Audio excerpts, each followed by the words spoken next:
the sweltering heat of a small Texas border town, where the sun baked the earth like a forgotten loaf of bread, Elena stood alone at the altar of the old mission church. Her white dress, once a symbol of dreams woven from whispered promises, now clung to her sweat-dampened skin, stained with the tears she could no longer hold back.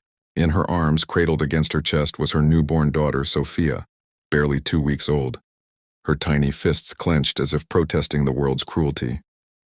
The groom, the man who had sworn eternal love just months ago, had vanished like a mirage in the desert, leaving behind only a hastily scrawled note on the church steps. "I can't do this." The guests had trickled out in awkward silence, their pitying glances heavier than the humid air. Elena's world shattered in that moment, the weight of abandonment pressing down on her like the vast, empty sky above. Elena had come to this town from a village in Mexico, crossing the border with hopes of a better life. She was 25, with eyes like dark coffee and a spirit forged in the fires of hardship. Her family had scraped together every peso to send her north, believing in the American dream she chased with a man named Carlos. He was charming, full of grand plans for a family ranch, but when Sophia arrived prematurely, his smiles turned to shadows. Elena had given birth alone in a clinic, her screams echoing off sterile walls, and now here she was, left at the altar with a baby who depended on her for everything. The priest, Father Ramirez, offered murmured condolences, but words couldn't fill the void. How would she survive? No job, no home, just a duffel bag of baby clothes and a heart full of betrayal. As the sun dipped lower, casting long shadows over the dusty streets, Elena wandered aimlessly, Sophia fussing in her arms, her own stomach growling from hunger she couldn't afford to acknowledge. The town of Rio Verde was a place where borders blurred, half English, half Spanish, with ranchers and migrants sharing the same dusty roads. Elena found herself at the edge of the plaza, where a faded cantina spilled laughter and mariachi music into the twilight. She sank onto a bench, rocking Sophia gently, whispering lullabies her mother had sung to her. "Duérmete mi niña, duérmete mi sol." But sleep wouldn't come for either of them. Passers-by averted their eyes, too wrapped up in their own struggles to notice the young mother unraveling. That was until a shadow fell over her, a tall figure in worn boots and a wide-brimmed hat, blocking the last rays of sun. He was a rancher, known around town as El Silencioso, the Silent One.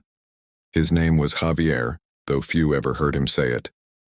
He stood there, hands in his pockets, his weathered face etched with lines that spoke of years under the relentless sun. Javier wasn't one for words. At 42, he lived alone on a sprawling ranch 10 miles out, tending cattle and mending fences in solitude. Rumors swirled about him.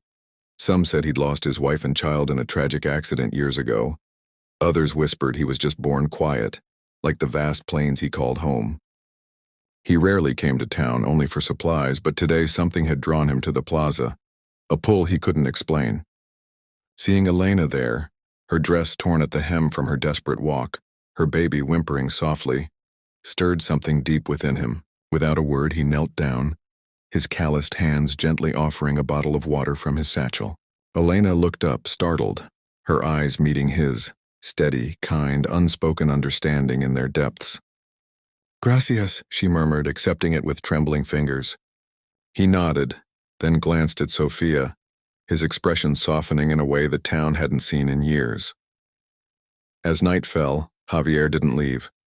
He sat on the bench beside her, not pressing for conversation, just present. Elena, exhausted and vulnerable, found herself pouring out her story in fragments, first in Spanish, then switching to halting English when she realized he understood both. "He left us," she said, voice breaking. "Just like that. What kind of man does that?" Javier listened, his silence a balm rather than a barrier. When Sophia cried out in hunger, he disappeared into the cantina and returned with a warm bottle of formula and a plate of tamales, paid for without fanfare. "Eat," he said simply, his first word to her gruff but gentle. Elena hesitated, pride warring with necessity, but the aroma was too tempting. As she fed Sophia, Javier shared a bit of his own past, not much, just enough. "Lost my family too," he muttered, staring at the stars. "Car accident. 10 years ago. Been quiet ever since." It was an unexpected revelation. a crack in his stoic facade making Elena see him not as a stranger, but as a kindred soul scarred by loss. The night deepened, and with it came an unforeseen storm, thunder rumbling across the plains, rain threatening to pour. Elena had nowhere to go. The church had offered a cot, but pride kept her from returning. Javier stood, offering his hand. "Come," he said. "My truck's nearby. Ranch has room." It was an impulse born from a place he thought long buried, the need to protect, to heal. Elena paused, fear flickering in her eyes. Was this kindness or something else? But in his gaze she saw no malice, only the quiet strength of a man who knew pain. With Sophia bundled against her, she followed him to an old pickup truck, the engine rumbling to life like a promise. The drive to the ranch was silent, save for the patter of rain starting to fall, but it was a comfortable quiet, filled with unspoken possibilities. Arriving at the ranch under a downpour, Javier led them to a guest cabin, simple but clean. With a crib he dusted off from storage, remnants of his own lost dreams. "Stay as long as you need," he told her, lighting a lantern. Elena collapsed onto the bed, Sophia finally asleep, but sleep evaded her. In the morning light she explored the ranch, vast fields dotted with cattle, a vegetable garden thriving despite the arid soil, and Javier working tirelessly, mending a fence with deliberate motions. He didn't hover, giving her space, but small acts of kindness piled up. A fresh basket of eggs, a repaired rattle for Sophia, even a bouquet of wildflowers left on the porch. Elena began to help where she could, milking cows with hands that remembered her village farm, cooking meals infused with spices from her heritage. Conversations grew, tentative at first, then deeper. Javier spoke of his wife, Maria, and their son, lost too young, how the silence had become his shield against grief. Weeks turned into months, and the unexpected turn came one crisp autumn evening. Elena had received a letter from Carlos, begging forgiveness, claiming he'd panicked, offering to come back. She sat by the fire, letter in hand, torn between anger and the pull of what once was. Javier found her there, tears streaming. "What do I do?" she asked. He sat beside her, the fire crackling. "You choose what's best for you and the little one." But in his eyes she saw the fear of losing them, the vulnerability he'd hidden so well. It was a profound realization for Elena. This silent rancher had given her not just shelter but a chance to rebuild. He hadn't asked for anything. His selflessness a quiet force reshaping her world. That night she burned the letter, choosing the path of healing over resentment. The emotional climax unfolded on Sophia's first birthday, under a sky painted with sunset hues. Javier had secretly built a swing set in the yard, carving Sophia's name into the wood. As Elena watched her daughter giggle on the swing, pushed gently by Javier, a wave of gratitude crashed over her. But it was more love, unexpected and profound. "Why did you help us?" she asked, voice trembling. Javier paused, his hand still on the ropes.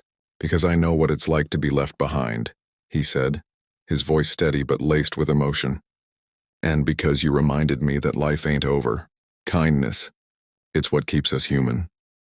In that moment he knelt, not with a ring but with an open heart, offering them a home. Not out of pity but genuine connection. Elena, tears flowing, embraced him, Sophia cooing between them. It was an act of compassion that transformed 3 broken lives into a family. Years later, the ranch thrived, a blend of Mexican warmth and Texan resilience. Elena and Javier married in a simple ceremony, surrounded by friends from both sides of the border. Sophia grew strong, her laughter echoing across the fields, a testament to the power of humanity's quiet heroes. The story of the woman left at the altar became legend in Rio Verde, not one of sorrow but of hope, reminding all that in the face of abandonment, a single act of selflessness can rewrite destinies. For in kindness we find our truest strength, and in opening our hearts we discover that no one is ever truly alone. The world, vast and often cruel, is made brighter by those who choose to walk in and take the hand of the fallen, proving that love, in its purest form, knows no borders or silence.